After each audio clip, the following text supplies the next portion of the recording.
আসসালামু আলাইকুম আমার সবশ্রমী ভাই বোনেরা, আপনারা দেখতে পাচ্ছেন আমার বাচ্চা সালেহ আহমদ, আপনাদের সবার প্রিয় সালেহ আহমদ। এই যে একটা গাছ গ্রাফটিং করা, তারপরে এই গাছের মধ্যে কি করতেছে আমি তাকে জিজ্ঞাসা করবো। বাতিজা, ডাল দেখা যাচ্ছে গ্রাফটিং করা, এখন আবার কি করতেছে রে বাবা?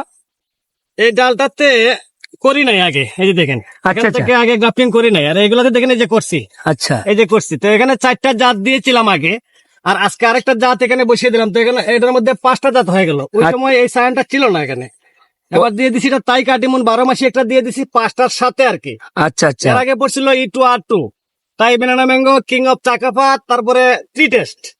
এখন এক গাছে 5 জাত হয়ে গেছে। এখানে এক গাছে যে 5 জাত করে দিলাম। এখন যেটার মধ্যে গ্রাফটিং করা হইতেছে ওই কুশিটা আগে মনে হয় একটু ছোট ছিল, তাই তো ছিল, আর ওই সায়ানটাও আমার হাতে তখন ছিল না আর কি। আচ্ছা, আচ্ছা, তো এখন এই যে দেখেন, এটাকে আমি এখান থেকে কাটবো, না কাটলে আবার এটা শক্তি নিবে, এটা ফুটবে না। আচ্ছা, এটা কি এখন আবার কি ফুনিং করে দেওয়া হবে? প্রুনিং করে দিয়ে দিছি অলরেডি, এটা ফুটার জন্য আর কি। আচ্ছা, এখন এটাকে 5টা যাতে দেখেন, গাছটা অনেক সুন্দর হবে বাবা, হ্যাঁ, হ্যাঁ, হ্যাঁ। মজবুত একটা গাছ হবে। ছাদ বাগানীদের জন্য পারফেক্ট হবে, কারণ তুফান আসলে এই গাছটা আর পড়বে না।